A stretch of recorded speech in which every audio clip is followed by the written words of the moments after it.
నమస్తే, నా పేరు Shivaji. Welcome to our channel. బీహార్లో అసెంబ్లీ ఎన్నికలు రసవత్తరంగా మారింది. నవంబర్ 6 మరియు 11 తేదీల్లో అక్కడ 2 దశల్లో ఎన్నికలు జరగనున్నాయి. ఇక్కడ చూడండి, ఎన్డీఏ దేశానికి ఏం చేసింది అంటే ఇది బెస్ట్ ఎగ్జాంపుల్.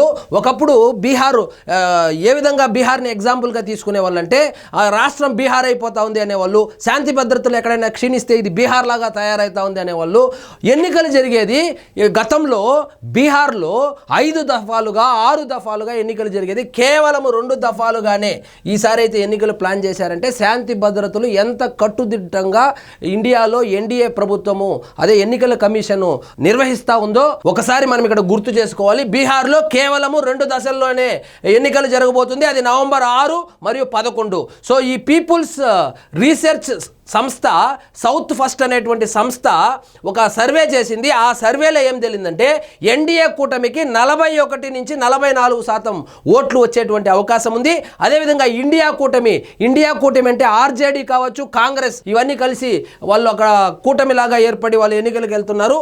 వాళ్ళ కూటమికి ఇండి కూటమి అంటే రాహుల్ గాంధీ మరియు తేజస్వి ఉన్నారు కదా, వాళ్ళ కూటమికి సంబంధించి 42.5% ఓట్లు వచ్చేటువంటి అవకాశం ఉందని చెప్పి ఈ సర్వేలో తేలింది. అంతేకాదు ఇక్కడ కొసమెరిపోయిందంటే ప్రశాంత్ కిషోర్కి 6 నుంచి 8% ఓట్లు రాబట్టుకునే ఛాన్స్ ఉన్నట్లు కూడా ఈ సర్వే సంస్థ అయితే వెల్లడించింది. కానీ ప్రశాంత్ కిషోర్ని నమ్మేయలేదు. ఎందుకంటే ఈయన పొలిటికల్ స్ట్రాటజిస్ట్గా పనిచేశాడు కాబట్టి ఈ సర్వే చేస్తున్నటువంటి సంస్థలు ఏవైతే ఉన్నాయో వాటితో ఈయనకు మంచి ర్యాపో ఉంటుంది కాబట్టి కావాలనే ఏమైనా రాయించుకున్నాడా లేకపోతే నిజంగానే ఆయనకి 6 నుంచి 8% ఓట్లు రాబట్టుకునేటువంటి అవకాశం ఉందా అని తెలియాలంటే మనము ఎన్నికల వరకు వేచి చూడాల్సిందే. కానీ గేమ్ చేంజర్గా ప్రశాంత్ కిషోర్ అనేటువంటి ఒక వార్త అయితే నేషనల్ మీడియాలో సర్క్యులేట్ అవుతా ఉంది. బీహార్లో సీన్ రివర్స్, గేమ్ చేంజర్గా ప్రశాంత్ కిషోర్. బీహార్ అసెంబ్లీ ఎన్నికల షెడ్యూల్ వచ్చేసింది. నవంబర్ 6, 11 తేదీల్లో 2 దశల్లో ఈ ఎన్నికలు జరగనున్నాయి. ఈ అసెంబ్లీ ఎన్నికలు హోరాహోరీగా జరగనున్నాయి. ఎన్డీఏ ఇండియా కూటమిల మధ్య గట్టి పోటీ నెలకొని ఉందని క్షేత్రస్థాయి పరిస్థితులు సూచిస్తున్నాయి. పీపుల్స్ పల్స్ రీసెర్చ్ సంస్థ, సౌత్ ఫస్ట్ మీడియా సంస్థ కలిసి అసెంబ్లీ ఎన్నికలపై ప్రజాభిప్రాయం కోసం 3 సర్వేని నిర్వహించాయి. అందులో ఎన్డీఏ కూటమికి 41 నుంచి 44%, ఇండియా కూటమికి 40 నుంచి 42.5% ఓట్లు వచ్చే ఛాన్స్ ఉన్నట్లు సర్వేలో తేలింది.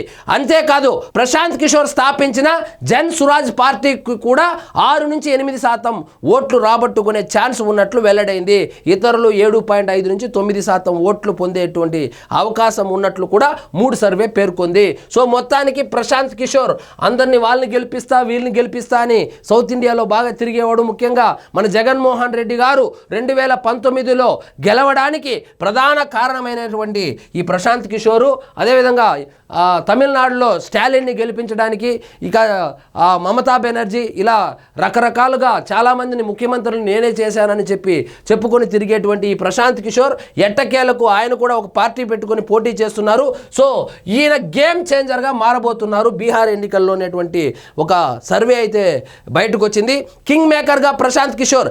ఈ గణాంకాల్లో 3% ప్లస్ ఆర్ మైనస్ ఉండే ఛాన్స్ ఉంది. అంటే ఎన్డీఏ ఇండియా కూటమికి మధ్య గట్టి పోటీ ఉందనడం అనేది స్పష్టమవుతుంది. మొత్తంగా సీఎం నితీష్ కుమార్ నేతృత్వంలో ఎన్డీఏ కూటమి ఇండియా కూటమిపై కేవలం 1% ఓటింగ్తో గెలిచే అవకాశం ఉందని సర్వేలో తేలింది. అంటే ఎన్డీఏకే ఎడ్జ్ ఉంది 1% అని తేలిందంట. ఎన్నికల సమయం దగ్గరకు వచ్చే సమయానికి ఈ ఓటింగ్ శాతం మారొచ్చు. ఇక్కడ ప్రశాంత్ కిషోర్ కూడా కింగ్ మేకర్ అయ్యే ఛాన్స్ కనిపిస్తోంది. బీహార్లో 243 అసెంబ్లీ స్థానాలు ఉన్నాయి. ప్రభుత్వం ఏర్పాటు చేయాలంటే 123 సీట్లు కావాలి. 2 కూటమిలకు మ్యాజిక్ ఫిగర్ కాస్త దగ్గరికి వచ్చిన ప్రశాంత్ కిషోర్కు వచ్చే సీట్లు కీలకంగా మారనున్నాయంట. సో ప్రశాంత్ కిషోరే ఎమ్మెల్యేగా అవుతాడో లేదో తెలియదు. కానీ ఈ సర్వే సంస్థలు ఏంటంటే ఆయనకు వచ్చేటువంటి సీట్లు ఏవైతే ఉన్నాయో మ్యాజిక్ ఫిగర్ అయితే 123, అంటే ఇదేదో సినిమా లాగా 123 సీట్లు మ్యాజిక్ ఫిగర్ అయితే 120 సీట్లు ఒక కూటమికి వస్తే ఒక 2వ 3వ సీట్లు ఈయనకి ప్రశాంత్ కిషోర్కి వస్తే ఆయన గేమ్ చేంజర్గా మారబోతున్నారు అనేటువంటి వార్తలు అయితే వినపడతాయి. మరి చూద్దాం నిజంగా ప్రశాంత్ కిషోర్కి 6 నుంచి 8% ఓట్లు వస్తుందా కొన్ని సీట్లు గెలుస్తాడా, నిజంగా గేమ్ చేంజర్ అవుతాడా అనేది తెలియాలంటే వేచి చూడాల్సిందే. మొత్తానికి ఈ సర్వే ప్రకారము లేదా ఇప్పుడు ఇతర సంస్థలు చేసినటువంటి సర్వేల ప్రకారము బీహార్లో అయితే హోరాహోరీ పోటీ అయితే జరగబోతుంది. ముఖ్యంగా ఎన్డీఏ మరియు ఇండియా కూటమి పార్టీల మధ్య హోరాహోరీ పోటీ జరగబోతుంది. ప్రస్తుతానికైతే కనుక ఎడ్జ్ వచ్చి ఎన్డీఏకే ఉంది. సో 1% 2% ఓటింగ్ శాతంతో ఎన్డీఏనే తిరిగి బీహార్లో అధికారంలోకి రాబోతుంది అనేటువంటి వార్తలు వస్తున్నాయి. కానీ ఎన్నికలు నవంబర్ 6వ తారీఖు జరగబోతుంది కాబట్టి ఎన్నికలు సమీపించే కొద్దీ ఈ ఓటర్లలో 1% అటు ఇటు అయితే కనుక సో గట్టి పోటీనే రాబోతుంది. ఇండియా కూటమికి కూడా గెలిచేటువంటి అవకాశాలు ఉన్నాయి. అదేవిధంగా మ్యాజిక్ ఫిగర్ 123 కాబట్టి సో మ్యాజిక్ ఫిగర్కు దగ్గరగా వచ్చి ఏదైనా కూటమి ఆగిపోతే సో కొన్ని సీట్లు గెలుచుకునేటువంటి ప్రశాంత్ కిషోర్ కింగ్ మేకర్ కాబోతున్నారు అనేటువంటి వార్తలు కూడా వస్తున్నాయి. మరి చూద్దాం ఏం జరుగుతుందో. సో ఇదండి ఈరోజు మన టాపిక్. మీకు ఈ వీడియో నచ్చినట్లయితే లైక్ చేయండి, షేర్ చేయండి, ఛానల్ మాత్రం సబ్స్క్రైబ్ చేసుకోవడం మర్చిపోవద్దు.